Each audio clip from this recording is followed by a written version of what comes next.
Eyo nga tuvudde munnange amawulire amalungi naddala mu nsonga z'ebyomukwano wano mu Uganda n'ebyamasanyu gakyagenda mu maaso. Mujjukire ebyagwa ku mwana mulenzi Jostide ng'avuddeyo kubanja omwana, kati birabika bye biri mu kugwa ku mwana mulenzi amanyiddwa nga Mr. Henry Ononono nga wa Galaxy FM era nga y'omu ku ssaabazinyi ba Galaxy FM. Okuvaayo manyi bagamba Abaganda bagamba ebibbe tebyala, si kyo Kamala? Bobbe ekintu in most cases tekitera kwala. Naye katwebuuzeemu, Mr. Henry yabba Primah okuva ewa Jostide oba Primah yakkiriza nalekawo Jostide najja n'ayagala ani Mr. Henry? Gooza ki ekituufu awo?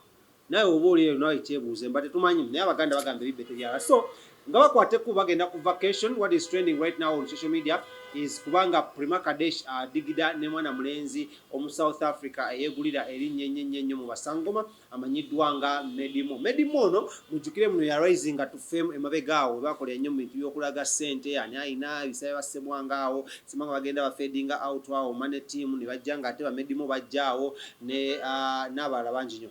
Y'omu ku basajja abatuusizi b'obunyama abali eyo abayagala nnyo abakyala be wabbe Uganda wano era nga wamukwatako tayinza kulekera mukyalawo waggulu. Kati embeera eri bweti. A week ago, Spice Diana, MC Kacheche, Primah Kadesh and some other two people went to a Dubai festival emabega kawo. So this is when mwana mulenzi Mr. Henry we bamulekere Uganda nga ayina emirimu gy'okukola because ayina daily show ku radio manyiddwa nga ya Galaxy FM ate nga ku luno yali yakava mu live ye nga tanasobola kuddamu kusaba live. So when they went to the other side, Primah Kadesh or Mama Lusania now hooking up ne mwana mulenzi ayina mu kasente enkuba kyeyo amanyiddwa nga Meddie. So muna love triangle bwejjange ekola kinge connectinga. So ebbanga lyonna ebifaananyi bibadde bifuluma bibadde bya mwana amanyiddwa nga Primah Kadesh ne mwana mulenzi amanyiddwa nga Meddie nga bapepeya mmotoka ez'ebbeeyi mu hoteri ez'ebbeeyi ku Sunny Beach ku Burj Khalifa ku Tamia ne wali wansi wali wa musiraamu mumanyi waawo ku Lusania. So abaana ne batandika olugambo bannange omusajja mukulu bamukoze eki bamuleseewo era Mr. Nkoko ku luno Lusania balutute Dubai balusavinga Meddie abeere ng'akola ki ng'alwenjoyinga nga ngamba genda maaso. Kati munnange Mr. Henry nga tumunoonya nga tugamba Mr. Henry kyekigenda maaso. Mr. Henry ng'agamba ye ne mukyala we amanyiddwa nga Primah Kadesh Mama Solaya bakyeyagala nnyo bwe bati kagaali na ngatto era tewali n'omu asobola baawukanya, tewali n'omu asobola kubajjawo like kuleetawo mbeera wakati waabwe. Agamba muno likanako ayogera naye akise oluvannyuma lwa ssaawa 3 ayogera naye ku ssimu ate ebeera video call. So wasula amanyiwo by'atambulira abimanyi n'ebya Meddie abimanyi because they are just enjoying life naye nga tewali nnyo kyamaanyi kibakola kigenda mu maaso. Ntugamba oyinza okuba blood ng'okuuma lubugo nga luwale mubbe.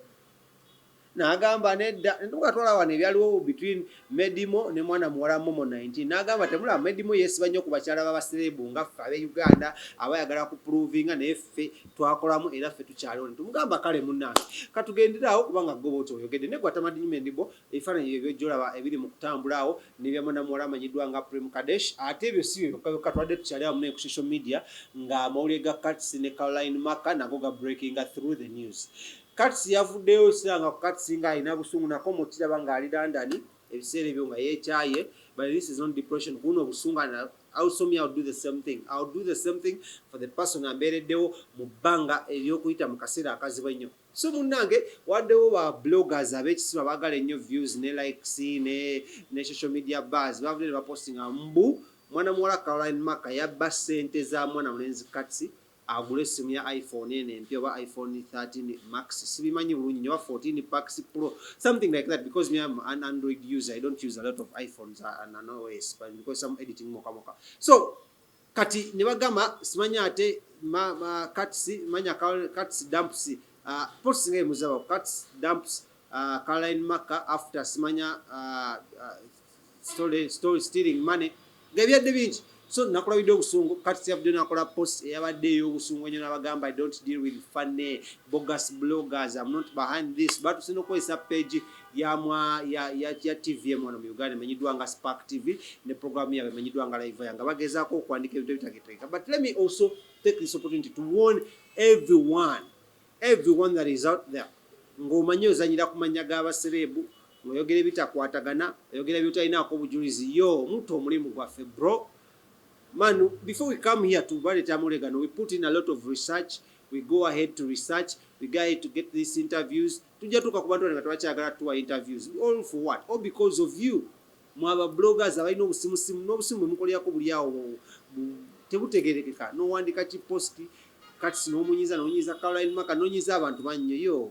What are your targets, bro? Anyways, tweterezeemu kubanga si kirungi kyemukola ate tekitattanya omulimu gwaffe ngaffe abali authentic abaludde mu kintu kino ate nga tuleeta mawulire agali authentic eri abawagizi baffe bonna. So nange ekintu ekinyagala ovaayo okivumirira nesekuvumirira ine stop tarnishing people's names because of views, because of likes. Only we want authentic news. Jango tubuli amolego oba posting ku kintu ekitufu gambe Caroline Maka ne MC Kasi, maybe there's something going on. What only sure to be posting akuwanika ku bulambo, maybe people will come out and enjoy. Anyways, that has been it for today. My name is One the King himself. Catch you next time, same place. Go ahead and subscribe. I don't know where you're watching us from all over the world. What you only have to do is just go there and subscribe and like and share and comment and follow us. Dubai, I'm coming very soon, and then which other country? Manager ngali mubikola ko tugenda kwatujja ate tuberenga tubabuuzaako face to face to interviewing eko. So genda wansi mu inbox osinkeka inbox wagenda ku WhatsApp yange 0755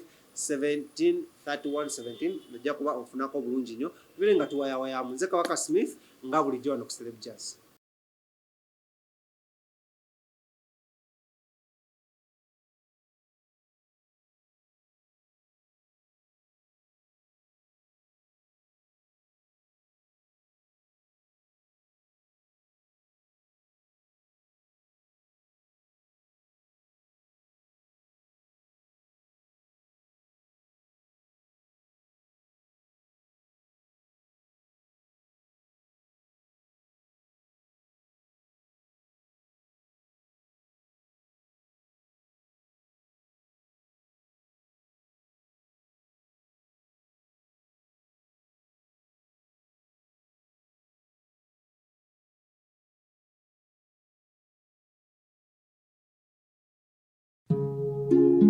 Oyagala omukolo gw'enjawulo gubeere n'ebijjukize mu nnyumba yo? Kankwanjulire ba King Montage Photo Studio. Ffe bakafulu mu kkuba ebifaananyi n'okukola video. Olina wedding, birthday party, kukyala, nika, baby shower, photoshoot oba music shoot na buli kimu kyonna ky'oyagala. Ffe tusobola okuwa ebijjukize ebirungi eri ebirooto byo. Ate nno mwana wattu kusintiiza omuntu wa bulijjo. Tusange Bannankulabe ku Bitaala ku Prime Tower Level 3 Room D04. Okumanya ebisingawo tukubire ku nnamba zino: Note 7 Note 2 emu Note 4 emu 25 oba Note 755 3 731 oba Note 777 Note 23 4 Note 5. King Montage Photo Studio. Ffe tusobola okuwa ebijjukize ebirungi ate nno mwana wattu kusintiiza omuntu wa bulijjo.